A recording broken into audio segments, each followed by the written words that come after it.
بسم اللہ الرحمن الرحیم۔ السلام علیکم۔ جب واقعہ کربلا کا ذکر کیا جائے گا تو حضرت مسلم بن عقیل کا نام ضرور لیا جائے گا، کیونکہ واقعہ کربلا کی ابتدا ہی مسلم بن عقیل سے ہوتی ہے، جنہیں سفیر امام حسین بھی کہا جاتا ہے۔ 22 رجب المرجب 59 ہجری کو جب صحابی رسول صلی اللہ علیہ وآلہ وسلم اور کاتب وحی حضرت امیر معاویہ کا دمشق میں وصال ہوا اور یزید پلیت تخت نشین ہوا، تو کوفہ کے لوگ حضرت امام حسین کو خط لکھ کر کوفہ تشریف لانے کے لیے اصرار کرنے لگے کہ ہمارا کوئی امیر نہیں ہے، آپ کوفہ تشریف لے آئیں تاکہ ہم آپ کی بیعت کر کے آپ کو اپنا امام بنا لیں۔ لیکن کوفہ والوں کی بدلتی فطرت کو جانتے ہوئے بعض صحابہ کرام نے آپ رضی اللہ تعالیٰ عنہ کو کوفہ جانے سے منع فرمایا، تاہم امام عالی مقام نے اتنا ضرور کیا کہ جب بزرگ صحابہ کرام نے یہ مشورہ دیا کہ اگر آپ نے ضرور ہی جانا ہے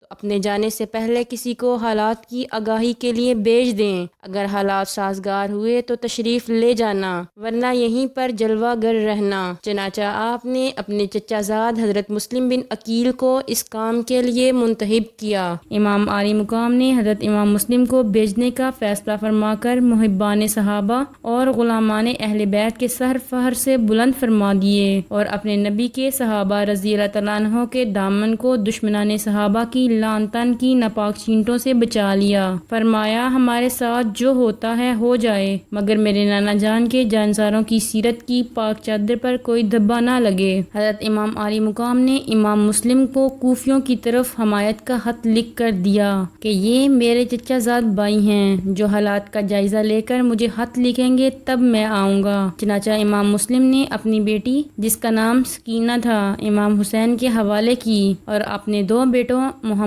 اور ابراہیم، جو کم سن ہونے کی وجہ سے اپنے والد سے بہت پیار کرتے تھے اور ان کے بغیر ایک لمحہ بھی نہیں رہ سکتے تھے، ان کو اپنے ساتھ لیا اور کوفے پہنچ گئے۔ محتاط بن عبید ثقفی کے گھر سکونت اختیار کی۔ پورے کوفے میں آپ کے آنے کی خبر پھیل گئی، لوگ جوک تر جوک آئے اور پہلے ہی دن 40,000 افراد نے آپ کے ہاتھ پر بیعت کی اور آپ کے ساتھ لڑنے مرنے کا عہد کیا۔ کوفے کے گورنر حضرت نعمان بن بشیر صحابی رسول ہونے کی وجہ سے محب اہل بیت بھی تھے، انہوں نے ذرا مزاحمت نہ کی۔ یزید کے ایجنٹوں کو یہ گوارا نہ ہوا کہ یزید کی حکومت ہو اور لوگ کسی اور کے ہاتھ پر بیعت کریں، چنانچہ ان میں سے ایک عمارہ بن یزید بن عقبہ نے گورنر کو کہا مسلم کو بیعت لینے سے روکو اور اگر نہ رکیں تو ان کو قتل کر دو۔ حضرت نعمان نے فرمایا میں بے غیرت نہیں ہوں کہ گورنری بچانے کے لیے خاندان نبوت کا خون بہاؤں، گورنری جاتی ہے تو لاکھ بار جائے لیکن محبت آل رسول دل سے کبھی نہ جائے۔ تخت سکندری پر وہ تھوکتے نہیں ہیں، تخت سکندری پر وہ تھوکتے نہیں ہیں، بستر لگا ہوا ہے جن کا تیری گلی میں۔ جب یزیدیوں نے دیکھا بیت مسلم کا سلسلہ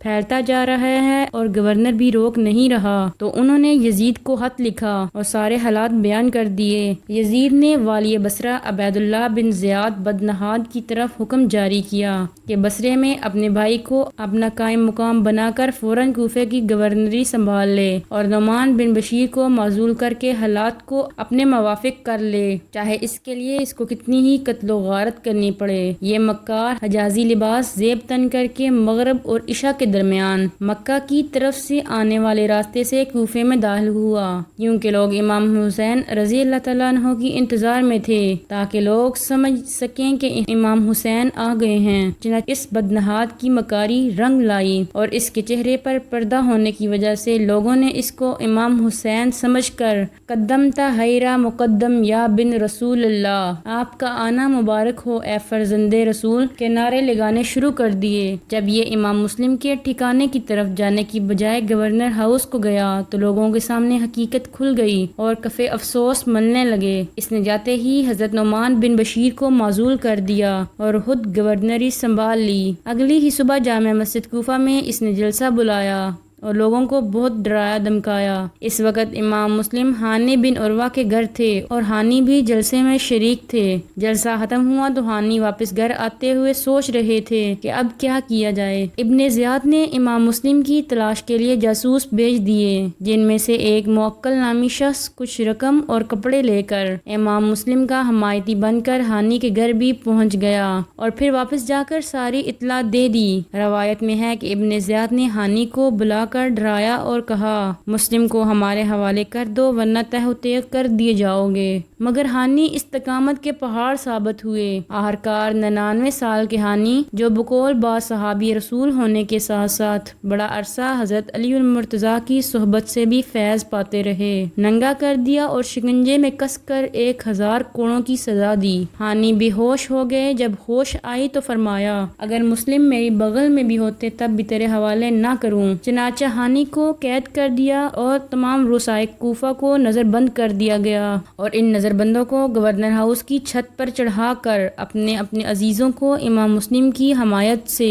دستبردار ہونے کا اعلان کروایا گیا، جس سے بہت سارے لوگ امام مسلم کی بیعت سے پھر گئے۔ اور جب امام مسلم کو معلوم ہوا کہ میرا میزبان قید اور کوڑوں کی سزا بھگت رہا ہے تو آپ تلوار لے کر باہر نکلے اور لوگوں کے سامنے آ کر ایسا خطاب فرمایا کہ ایک بار پھر 40,000 تلواریں آپ کے ساتھ آپ کی حمایت میں چمکنے لگیں۔ اگر آپ حملہ کر دیتے تو کوفہ یزیدیوں سے پاک ہو جاتا، مگر آپ صلح پسند ہونے کے ساتھ ساتھ پہل بھی نہ کرنا چاہتے تھے، صرف گورنر ہاؤس کا محاصرہ کرنے پر اکتفا فرمایا۔ اور پھر مذکورہ واقعہ پیش آیا کہ مغرب کی نماز کے وقت صرف 500 افراد آپ کے پیچھے کھڑے تھے، ہاتھ کھلے چھوڑ کر نماز ادا کر رہے تھے، تاکہ ابن زیاد اگر پوچھے کہ تم نے مسلم کو مغرب کی نماز کا امام کیوں مانا تو ہم کہہ سکیں ہم تو ہاتھ کھول کر ویسے ہی کھڑے ہوئے تھے، جبکہ نماز تو ہاتھ بند کر پڑھی جاتی ہے۔ اور اگر امام مسلم پوچھیں تو ہم ان کو بھی کہہ دیں کہ آپ کے پیچھے ہی تو کھڑے ہوئے تھے۔ بس وہ دن گیا اور یہ دن آیا،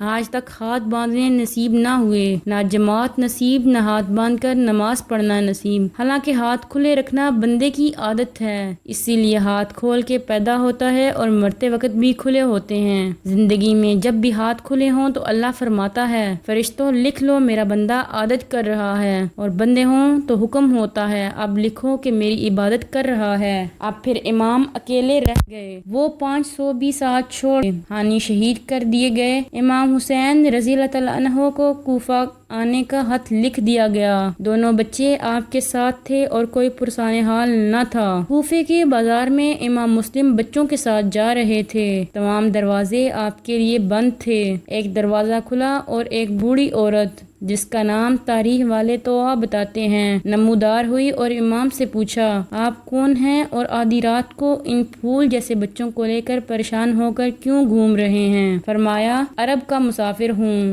حسین کا بھائی ہوں، کوفیوں کا بلایا ہوا مہمان ہوں۔ مائی نے دروازہ کھول کر اندر بلا لیا، جو کچھ ہو سکا خدمت تواضع کی۔ مائی کا نافرمان بیٹا رات دیر سے گھر آیا اور امام مسلم کو اپنے گھر دیکھ کر لالچ میں اندھا ہو گیا اور فوراً جا کر ابن زیاد کو بتا دیا کہ مسلم بما بچوں کے ہمارے گھر میں ہیں۔ اس نے محمد بن اشعث کی قیادت میں ایک دستہ بھیجا جس نے طوع کے گھر کا محاصرہ کر لیا۔ امام مسلم تلوار لے کر باہر تشریف لائے، سوائے لڑنے کے چارہ نہ رہا۔ ہاشمی شہزادے نے ایسا حملہ کیا کہ ابن اشعث کو 500 فوجی اور منگوانے پڑے۔ جب پھر بھی غالب نہ آ سکا تو مجبور ہو کر صلح کی بات کرنے لگا۔ آپ نے فرمایا، میرے ساتھ جب 40,000 تھے میں تو اس وقت بھی لڑائی سے پرہیز کرتا رہا، اب بھی اگر تم صلح چاہتے ہو تو آؤ بسم اللہ کرتے ہیں۔ ایک روایت میں ہے کہ کوفیوں کی طرف سے اس منافقانہ صلح کے نتیجے میں جب مسلم بما بچوں کے ابن زیاد کے پاس تشریف لے گئے تو اس نے دروازے کے پیچھے جلاد کھڑا کیا ہوا تھا، جس نے تلوار مار کر پہلے امام مسلم کو اور پھر بچوں کو شہید کر دیا، جبکہ دوسری روایت میں قدر تفصیل ہے اور وہ یہ ہے کہ محمد بن اشعث کے دستے نے یکبارگی حملہ کیا جس سے آپ شدید زخمی ہو کر بے ہوش ہو گئے اور فوج آپ کو اٹھا کر ابن زیاد کے پاس لے گئی۔ جب آپ کو ہوش آیا تو ابن زیاد نے اپنے دل کی بڑاس نکالنے کے لیے خوب بکواس کی اور پھر کبھی لالچ اور کبھی دھمکیاں دے کر آپ کو یزید کی بیعت کرنے پر مجبور کرتا رہا۔ آپ نے فرمایا میں کٹ تو سکتا ہوں مگر یزید کی بیعت نہیں کر سکتا اور حسین کی بیعت نہیں توڑ سکتا۔ چنانچہ آپ کو قلعے کی چھت پر لے جایا گیا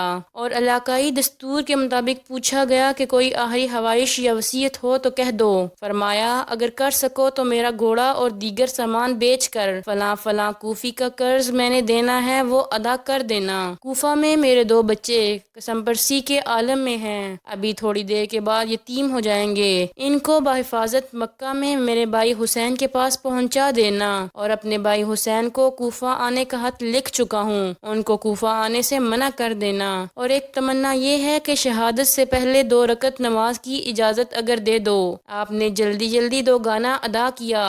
کہ کہیں یہ نہ کہیں موت سے ڈر کر نماز لمبی کر دی۔ جلادوں نے سر کے بالوں سے پکڑ کر قلعے کی دیوار سے نیچے لٹکا دیا، تلوار کا وار کیا، سر ان کے ہاتھوں میں رہا اور دھڑ زمین پر آ گرا۔ انا للہ و انا الیہ راجعون۔ روشنی دیتا رہے گا تا ابد خون حسین، روشنی دیتا رہے گا تا ابد خون حسین، شام ہی جس کی نہ ہوگی وہ سحر ہے کربلا، وہ بظاہر سانحہ تھا چند ساعت کا مگر، وہ بظاہر سانحہ تھا چند ساعت کا مگر، غور سے دیکھو تو صدیوں کا سفر ہے کربلا۔